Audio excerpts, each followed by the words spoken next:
La Segunda Guerra Mundial todavía oculta numerosos secretos. Muchos de ellos se guardan en los cuarteles de Adolf Hitler.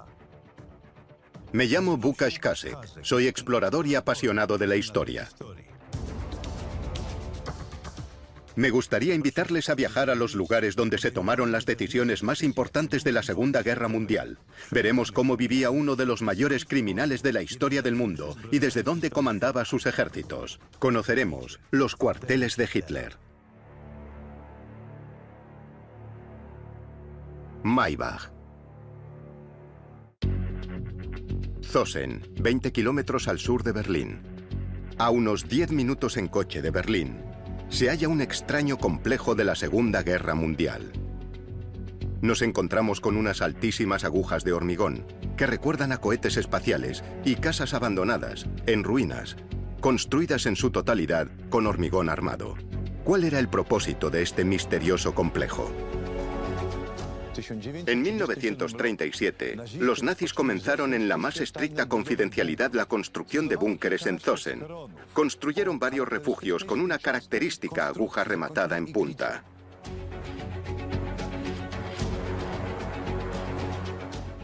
Cada uno de ellos podía acomodar a 300 personas.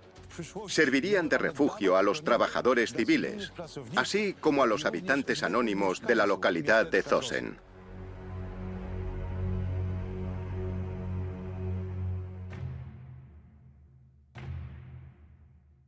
¿Cuál era el objetivo de construir este complejo? ¿Y para qué necesitaban los nazis búnkeres de hormigón en medio de un bosque?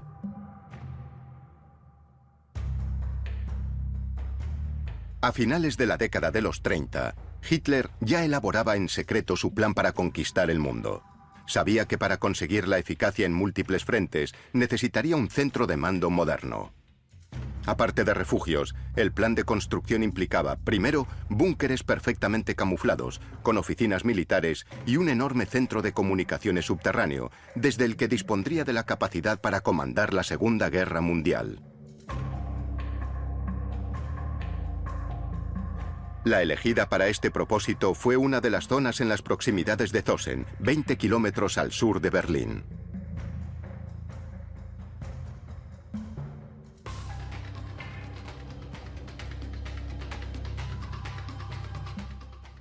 Nos encontramos en la localidad de Zosen. Fue aquí donde Adolf Hitler ordenó construir dos enormes instalaciones, Maybach y Zeppelin. Aquí era donde se procesaba toda la información sobre las batallas y los frentes del Tercer Reich en la Segunda Guerra Mundial. Y desde aquí salían las órdenes a todos los soldados alemanes, desde el Cáucaso hasta el norte de África. La ubicación no fue elegida al azar.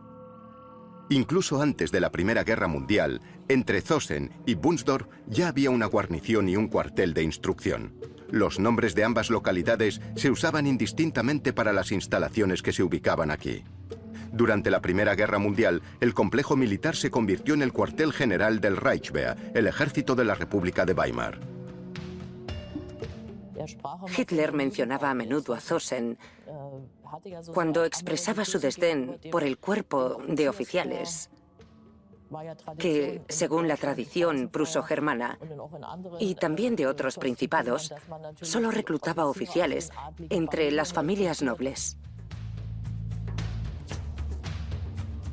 En Zosen, cerca de los edificios de la guarnición, se inició en el mayor de los secretos la Operación Maybach. Fue un enorme proyecto de construcción en el que trabajaron 4.500 personas, todas ellas acomodadas en tiendas y barracones.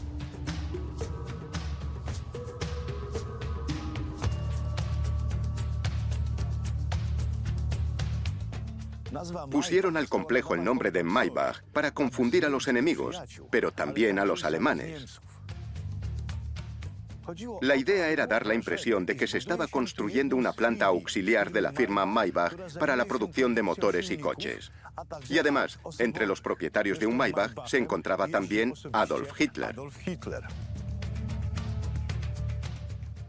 Incluso los operarios que construían el complejo de Maybach eran sustituidos a menudo, para que no hubiese pistas de qué se estaba construyendo y de cuál era el objetivo general del proyecto.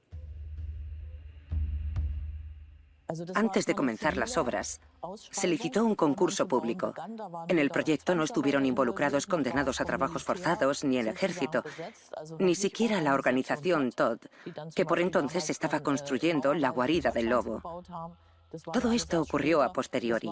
Inicialmente, la obra la llevó una constructora de Berlín que cooperaba con otras empresas de este tipo. Miles de empleados trabajaban en las 3 obras. Tenían permiso para trabajar un máximo de 4 meses y después tenían que marcharse.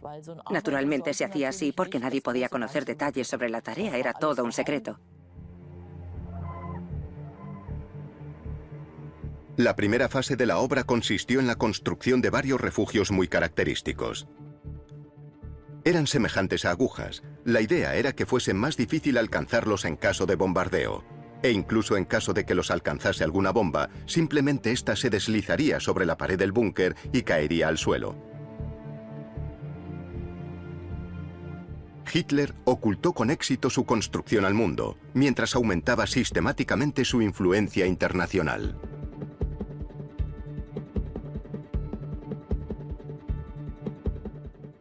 El 10 de abril de 1938, Hitler ordenó la celebración de un plebiscito. El 99% de los ciudadanos alemanes y austríacos votaron a favor de la unificación de Alemania y Austria.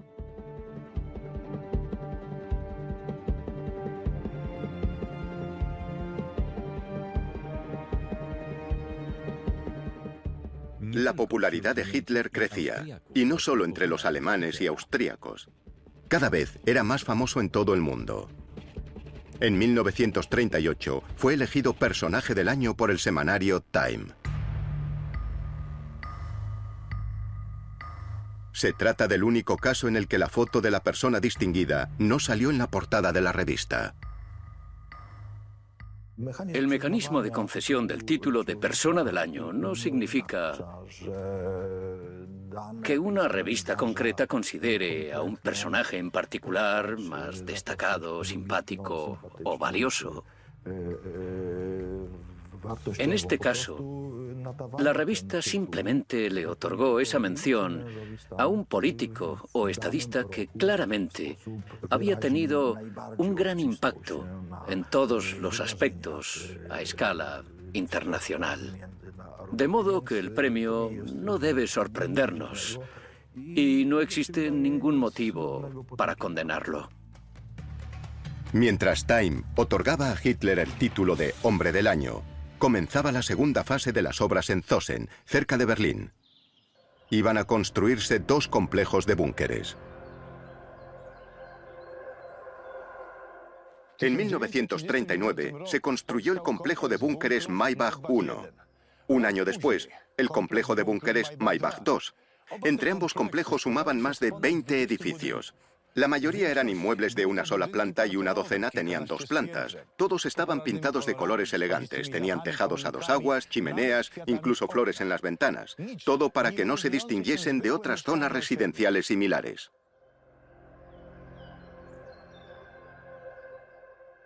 El complejo de Maybach constaba de una zona en superficie y de otra subterránea. En total medía 15 metros de altura, 16 de ancho y 37 de largo. Tenía 3 plantas, 2 de las cuales eran para personal, y 2 niveles de sótano, con casi 9 metros de profundidad. Estaba todo conectado por corredores subterráneos y equipado con las infraestructuras necesarias: calefacción, agua y electricidad. Todo conectado para garantizar la ruta más corta posible entre las instalaciones. Los pasadizos se usaban también para el movimiento subterráneo entre edificios.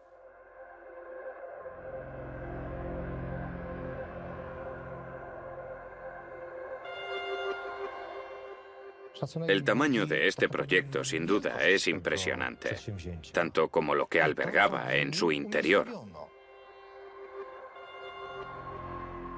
Las casas estaban dispuestas formando un óvalo, de manera similar a las construcciones típicas de la época.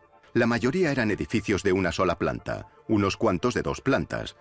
Tenían tejados a 2 aguas, chimeneas e incluso macetas con flores en las ventanas.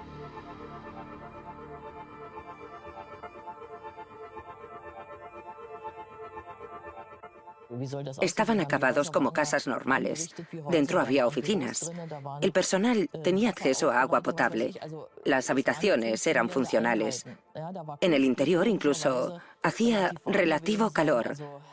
Los edificios de Maybach eran un lugar de trabajo normal. Nadie se quejaba de las condiciones laborales que tenían. Hasta cierto punto, incluso se sentían seguros en aquellas instalaciones. No obstante, esta ciudad aparentemente normal no era más que un complejo camuflaje. De hecho, los tejados de las viviendas ocultaban los enormes esqueletos de hierro y hormigón que formaban los búnkeres reforzados. En las fotos aéreas tenía que aparecer un pueblo. Pusieron chimeneas ciegas en los tejados que no se podían utilizar, pero a un analista de fotos aéreas sin duda le habría parecido que había algo sospechoso en que las casas no hubiesen tenido chimeneas. Así que todo se construyó con las fotos aéreas en mente.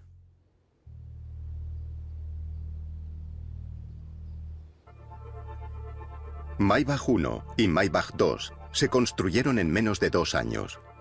Los complejos terminados recibieron a sus inquilinos de inmediato.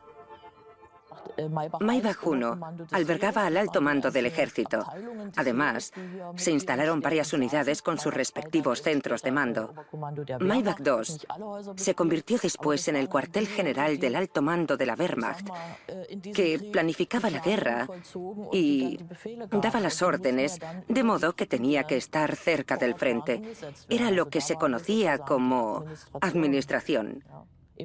Eso era el alto mando, y con él estaban las tropas de infantería y los blindados.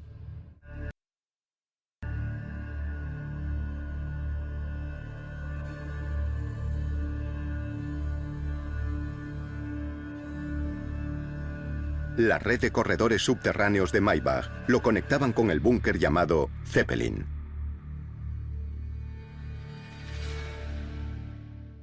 Maybach 1 albergaba el mando de las tropas terrestres. Maybach 2, el mando de las Fuerzas Armadas. Aquí era donde llegaba toda la información sobre la situación en todos los frentes de guerra. Desde aquí se comandaban los ejércitos alemanes. Y desde aquí se emitió la orden de atacar Polonia.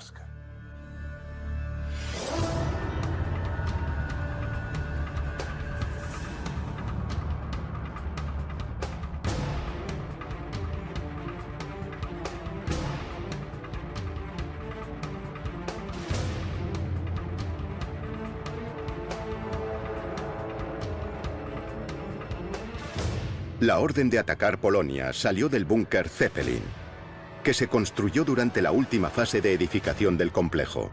Los nazis necesitaban un lugar donde pudiesen converger todas las líneas telefónicas de todos los frentes de la Segunda Guerra Mundial, y para ese propósito se construyó Zeppelin. Tenían centralitas telefónicas que hacían posible conectar todos los lugares de Europa, ya fuesen militares o civiles, y eso era vital a nivel diplomático.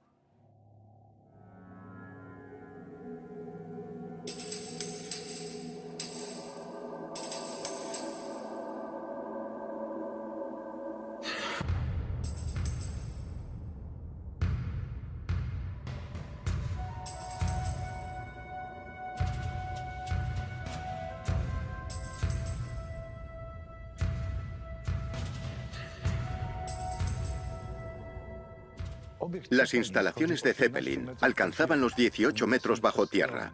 Los túneles eran espaciosos y sin humedades.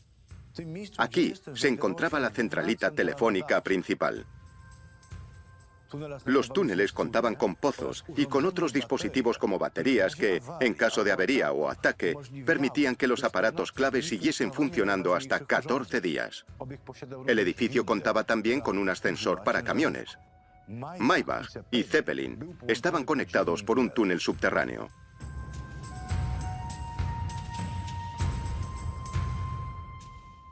Desde allí era posible librar la guerra en cualquier frente de Europa o fuera de ella. Las centralitas telefónicas, centros de comunicaciones e información y demás eran tan buenas que incluso el ejército soviético las usó después de la guerra y, que sepamos, se quedaron hasta la década de 1970.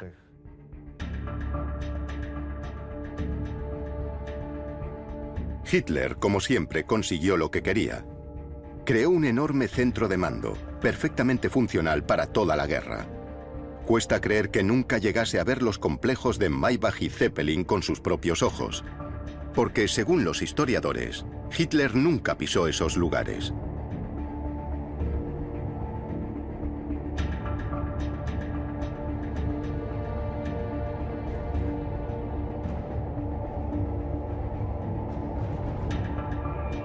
En el complejo Maybach-Zeppelin había 35 teletipos y estaciones de transmisión de gran potencia que funcionaban las 24 horas del día, además de líneas de telégrafo y teléfono que estaban en constante uso.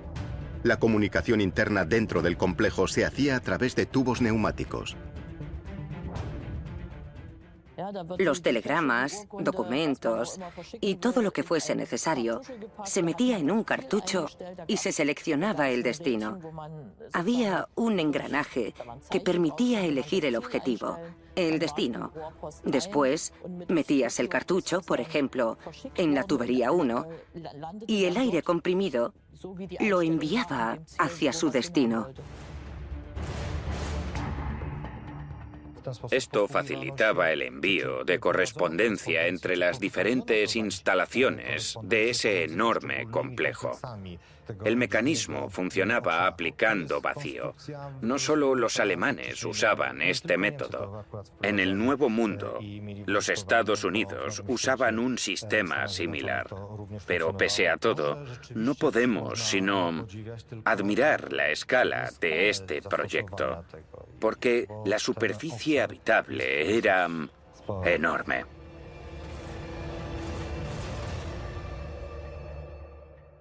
La gente no se quejaba, aunque los empleados del escalafón más bajo no podían acceder a todos los departamentos. Tenían su lugar de trabajo con aseo, cantina y demás. No podían pasearse y mirar lo que hacían los demás. Tenían que mantenerse en su puesto. En cierto sentido, el trabajo en los complejos de Maybach recordaba al de una empresa actual. Estaba bien organizado, ofrecía estabilidad y, paradójicamente, también daba al personal cierta sensación de seguridad, aunque esos empleos en la logística de guerra arrebatasen la seguridad a otros. Conocí a una mujer que había trabajado aquí durante la guerra. Vino a visitar esto años después y me confesó que había trabajado de ayudante en el departamento de comunicaciones. Al principio las mujeres del ejército no tenían ninguna función, era tabú. Incluso Hitler tocó el tema en uno de sus discursos. Pero el devenir de la vida hizo que acabasen siendo necesarias incluso en estas tareas. Trabajaban fundamentalmente de ayudantes, sobre todo en oficinas y, naturalmente, en la administración. Durante la primera fase de la guerra, Hitler hizo todos los esfuerzos posibles para asegurarse de que el conjunto de la sociedad alemana no sintiese las consecuencias negativas del esfuerzo de guerra, y lo logró durante algún tiempo. Aquella mujer nos contó cómo era su vida.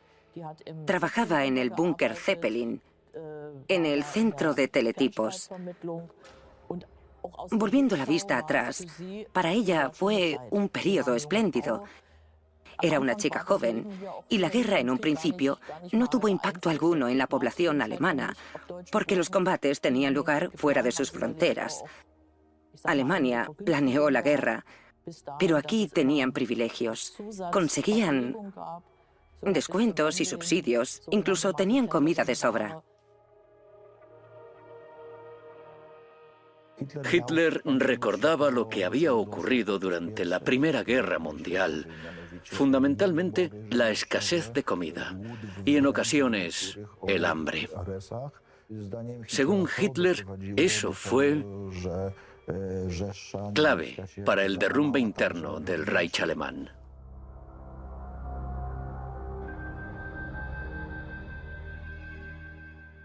¿Cómo es posible que los nazis pudiesen controlar un área tan grande desde un complejo tan pequeño?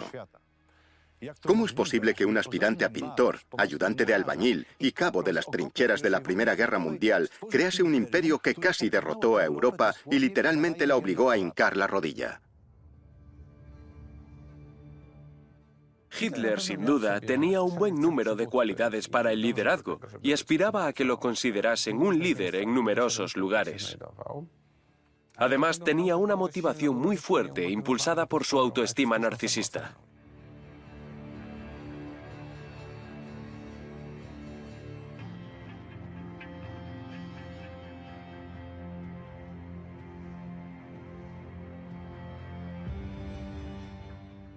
Las visiones de grandeza están relacionadas con la estructura mental de una persona. Se deben al carácter único de su autoestima, a un cierto narcisismo que poseen las personas con delirios de grandeza y que sienten la necesidad de hacer algo grande. ¿Qué tipo de líder era? Cualquier tipo de desobediencia era inaceptable. Algunas personas lo adoraban. Era como una estrella del pop para ellas. Pensemos en las fotos de Hitler en Bayreuth. Las mujeres literalmente suspiraban a su paso, como ocurre hoy en día con Robbie Williams o con Justin Timberlake. Los narcisistas intentan presentarse ante el mundo como alguien con gran autoestima. Intentan hablar de sí mismos como alguien brillante, grande, inteligente, muy listo, valiente, sincero y con una gran moralidad también. Pero en realidad, en su fuero interno, saben que les falta algo. Un narcisista a menudo es muy explosivo. Reaccionan con agresividad más fácilmente que quienes no lo son. Todos sus compañeros y conocidos tenían la idea de él como alguien poseído por la visión de hacer algo grande en el futuro. Primero, en el campo de la pintura, aunque esos planes no llegaron a fraguar debido a la aparente falta de talento de Hitler. Sus acuarelas eran decentes, nada más. Entonces fue cuando decidió dedicarse de lleno a la política, a la nación alemana, aunque él era austríaco. A Hitler siempre le habían interesado la cultura y el arte. Además, estaba convencido de que tenía talento, y por eso siempre le había gustado coger los pinceles.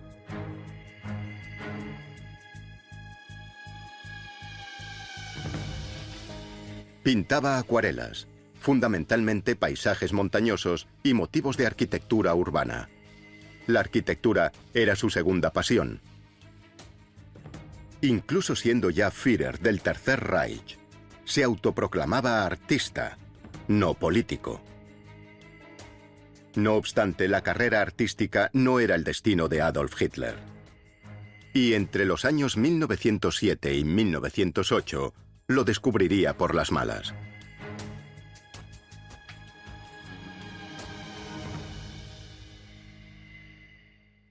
Cuando Hitler llegó a Viena, soñando con una carrera como pintor, intentó entrar en la Academia de Bellas Artes de Viena, pero no lo logró. Y lo que es peor, su compañero de piso en Viena fue aceptado en el Conservatorio de Música. Aquello fue un golpe terrible para él. Consideraba a Kubitschek inferior a él, pero sin embargo, él sí que había logrado ingresar en una universidad prestigiosa. Mientras que Hitler, no. El más brillante de los dos no lo había logrado, fue su primer fracaso y sería un punto de inflexión. Pero en realidad fue el primero de numerosos fracasos, puesto que posteriormente llegó la Primera Guerra Mundial. Y todo sugiere que Hitler no fue más que un soldado entregado, valiente. representó el comportamiento alemán típico en el verano de 1914, cuando Alemania entró en la Primera Guerra Mundial. La sociedad alemana estaba extremadamente entusiasmada con la guerra, y Hitler fue uno más entre los millones de personas que se lanzaron a la calle a dar vítores cuando estalló. Creían que Alemania había sido tratada injustamente por otras potencias europeas y que su seguridad estaba amenazada.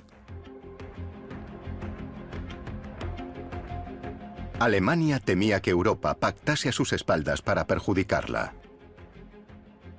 Además, como consecuencia del acuerdo entre Francia y Rusia, el territorio del Reich se encontró rodeado por países hostiles. Tras perder la Primera Guerra Mundial, Alemania tuvo que enfrentarse al nuevo orden en Europa. Según el Tratado de Versalles, perdían parte de su territorio y debían reducir su ejército. Además, los intentos de reconstruir la economía alemana se vieron obstaculizados por las compensaciones que debían pagar por la guerra. El orgullo alemán estaba herido y el país se sentía humillado.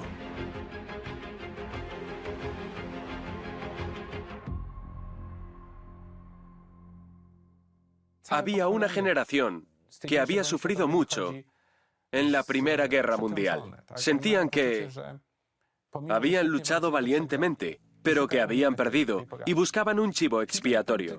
Hitler entró en política tras la derrota de Alemania en la Primera Guerra Mundial. Fue el momento en el que empezó a percibirse a sí mismo en términos políticos y a organizarse con veteranos que sentían lo mismo que él. Esto llevó al Putsch de Múnich, y eso fue la culminación de ese primer periodo de la biografía de Hitler, en el que intentó concentrar las frustraciones de toda una generación de veteranos muy jóvenes, debo añadir. Toda su lucha no les había traído recompensa alguna, porque Alemania había sido humillada tras la guerra. Tuvo que pagar compensaciones económicas, perdió territorio, su situación económica era terrible, y todo eso hizo que los veteranos se sintiesen traicionados.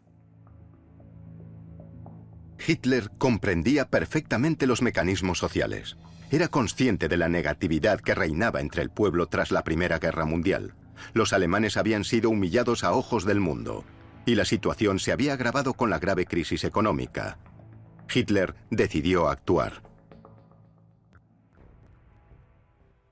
Simplemente era quien más talento tenía de todos los líderes que fundaron aquel partido modesto en 1919. Destacaba por encima de los demás porque era muy eficiente y un orador cuya fama le precedía, pero era también un político despiadado, un político dinámico y muy versado en el uso de las intrigas. Era muy consciente del impacto que producían sus discursos, y quienes le rodeaban se percataron rápidamente de que no alcanzarían el poder sin él. Cuando se escribió el primer programa del Partido Nacional Socialista Obrero Alemán en 1920, Hitler fue uno de los principales redactores, aunque formalmente todavía no era el líder, el Führer del partido nazi. Pero ya había conseguido colaboradores muy dinámicos, en particular Hermann Göring. Y varios años después se les uniría también Joseph Goebbels, que a la sazón sería ministro de propaganda alemana y de la maquinaria cultural. Debemos recordar que en Alemania incluso la cultura servía como propaganda para la política del partido que gobernaba en el Tercer Reich. Piscina de un complejo deportivo en la guarnición de Zosen. En 1923 se produjo el Putsch de Múnich. Un año después, en 1924, Adolf Hitler terminaría en la cárcel de Landsberg, donde escribiría su famoso libro Mein Kampf. Al mismo tiempo, comenzaban los nuevos cursos militares y deportivos en Zosen, dentro del recién establecido Volkssportbewegung. Los cursos concluyeron en 1933, exactamente el mismo año que Adolf Hitler llegó a la Cancillería.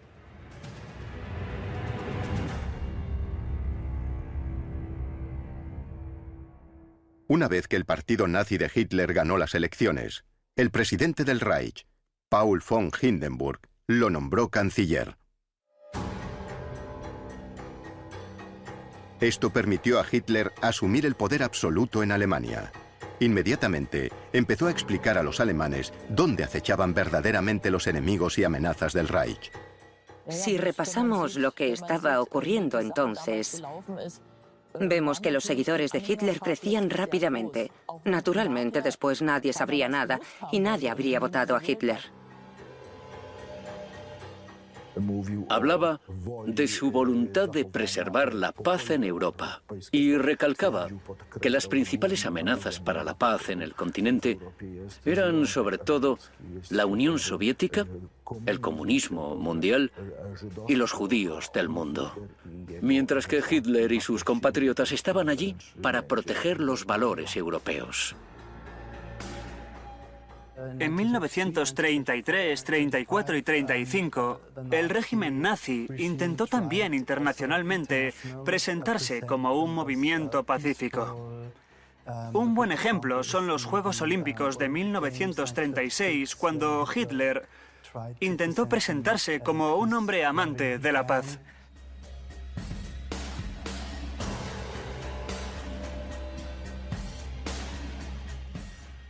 Hitler tenía numerosos apoyos políticos, pero para él seguía siendo fundamental la opinión pública. Así que transformó las instalaciones de Zosen en un centro de entrenamiento para el ejército. Allí fue donde se entrenaron los futuros atletas que representaron a Alemania en los Juegos Olímpicos de Berlín de 1936.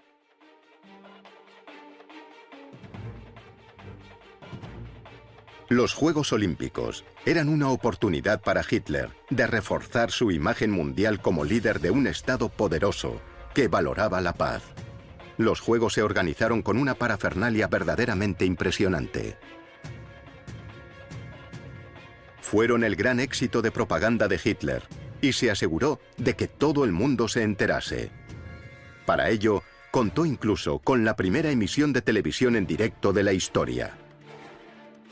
El triunfo de la Alemania nazi se enfatizó más si cabe con la película de Leni Riefenstahl, Olimpia, que glorificaba el poder y capacidad organizativa de los alemanes.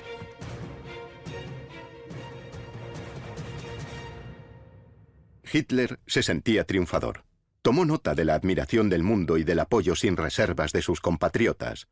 No podía imaginar que, apenas unos años después, y entre sus propios colaboradores más íntimos, habría quienes intentarían matarlo. Los anales de la historia recogen varios intentos de asesinar al Führer, entre los que se cuentan los sucedidos en dos lugares, el complejo de Maybach y el cuartel de la Guarida del Lobo. En julio de 1944, en el cuartel más grande y uno de los más seguros de Adolf Hitler, la Guarida del Lobo, un oficial alemán, Klaus Stauffenberg, intentó matar al Führer. El líder milagrosamente sobrevivió al ataque y apenas sufrió heridas. No obstante, ordenó sustituir al personal que trabajaba en la Guarida del Lobo. Sus sustitutos llegarían de los búnkeres de Maybach. Como venganza, los que habían trabajado en la Guarida del Lobo como oficiales de enlace fueron enviados al frente oriental. Se daba por sentado que debían estar al tanto del atentado y fueron sustituidos por mujeres. Por supuesto, hubo numerosos intentos de matar a Hitler, pero siempre tuvo suerte. Él lo consideraba algo casi profético, una prueba de que Dios cuidaba de él. Y partiendo de esa base, él creía que estaba destinado a hacer lo que otros no podían.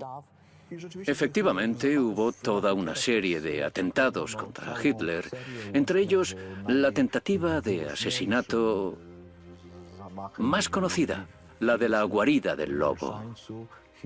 Hitler creía que había sido un acto de la providencia, que se encontraba bajo una protección especial.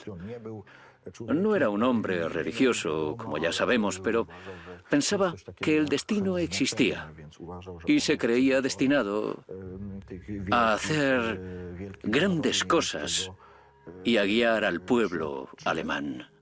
¿Por qué deseaban matarlo? Quienes lo querían muerto sabían que él les había acarreado una enorme miseria.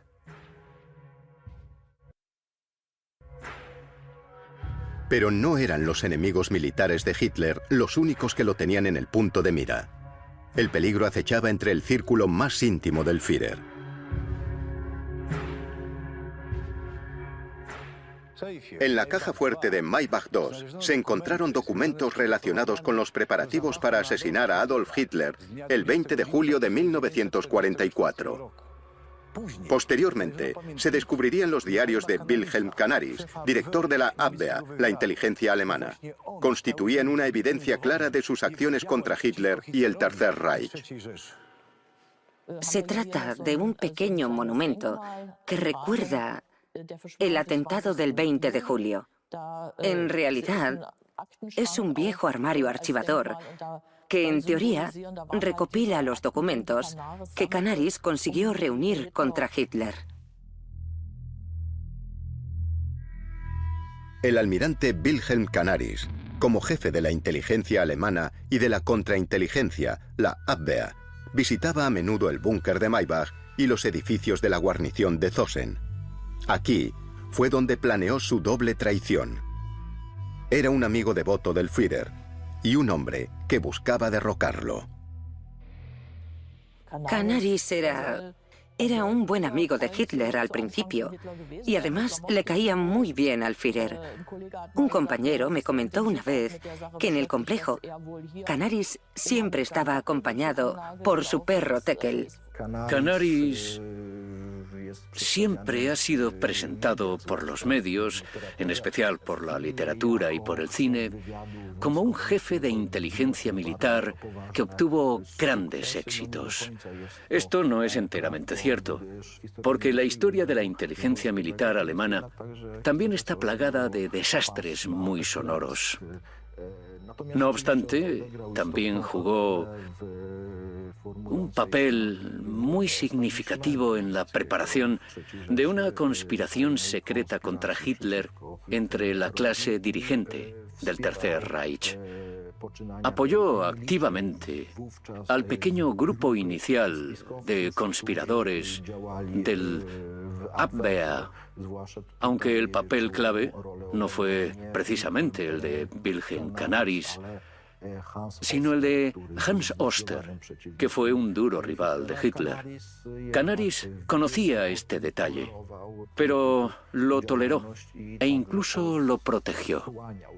Los documentos que se encontraron aquí en Wunsdorf, en Maybach II, confirman que Canaris fue detenido y ejecutado poco antes de que acabase la guerra.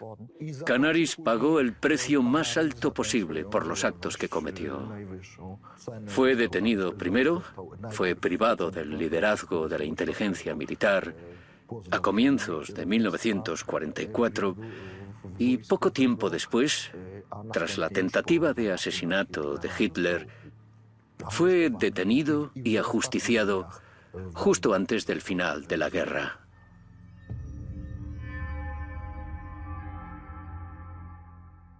El 8 de abril de 1945, Wilhelm Canaris se presentaba ante un tribunal especial. No se declaró culpable. Por el contrario, pidió ser liberado inmediatamente y enviado como soldado raso al Frente Oriental para luchar contra el Ejército Rojo. El tribunal rechazó su petición, lo declaró culpable de alta traición contra Adolf Hitler y Alemania y lo condenó a muerte. Fue una ejecución terrible. Wilhelm Canaris fue colgado de una cuerda de piano.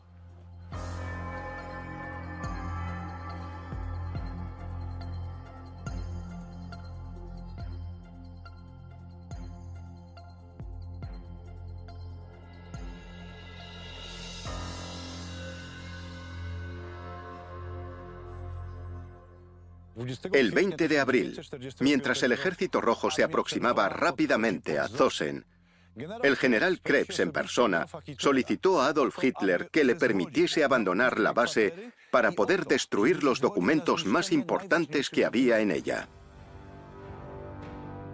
El general Hans Krebs fue el último jefe de Estado Mayor del Ejército.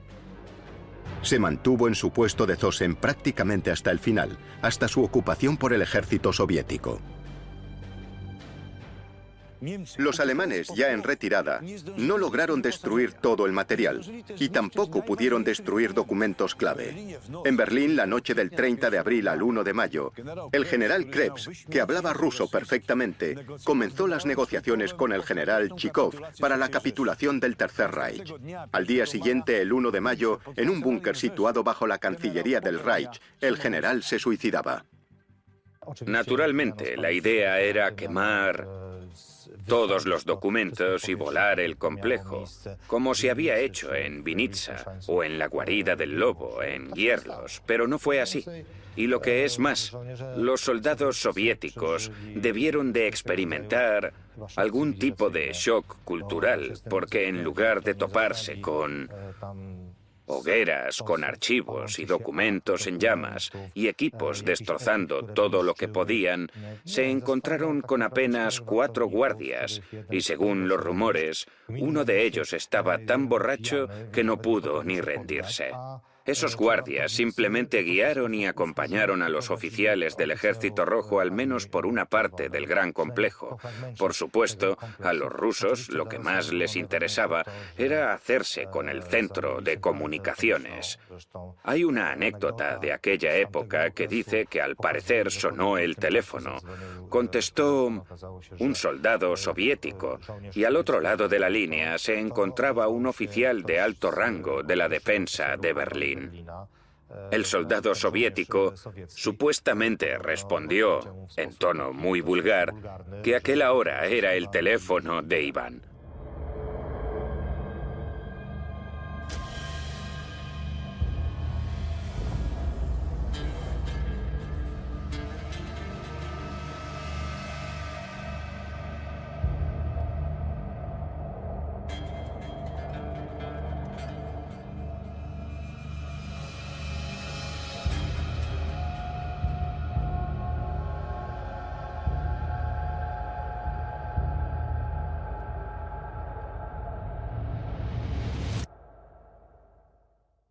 Tras la guerra, las resoluciones de los aliados se convirtieron en ley de obligado cumplimiento.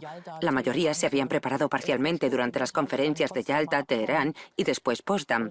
Y después, en diciembre de 1945, el Consejo de Control Aliado de Alemania promulgó la Orden número 22. Se estipulaba que todas las instalaciones nazis que habían desempeñado un papel importante durante la guerra serían destruidas para que no se volviese a librar una guerra desde suelo alemán. Fue una resolución aprobada por los 4 aliados. El Consejo de Control Aliado de Alemania no siguió funcionando mucho más, y bajo sus leyes se volaron estos edificios. Los rusos no lo hicieron por diversión. En Alemania tenemos muchos prejuicios con respecto a los rusos. Nos gusta culparlos, pero en este caso ellos solo seguían órdenes, que en realidad el resto de aliados no siempre observaron al pie de la letra. Después de todo, aún quedan muchas de esas instalaciones, y algunas han sido usadas con propósitos militares. Pero el material de guerra incautado fue usado posteriormente, aunque las instalaciones, naturalmente, ya no eran utilizables. Tras la guerra, los rusos se convirtieron en los nuevos anfitriones de Maybach y Zeppelin. Adaptaron los búnkeres y edificios de las guarniciones colindantes para su propio ejército y administración. Durante años, Zosen se convirtió en una pequeña ciudad rusa en pleno suelo alemán.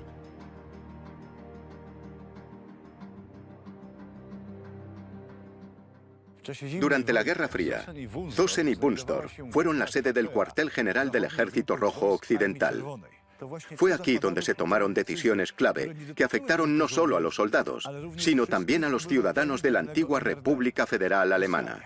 Los rusos reconstruyeron Zeppelin para poder resistir un ataque nuclear. Y así, un lugar pensado para servir a los sueños de grandeza de un líder pasó a servir a los mismos sueños, pero de otro líder. Y como ahora sabemos, esos sueños nunca acaban en nada bueno.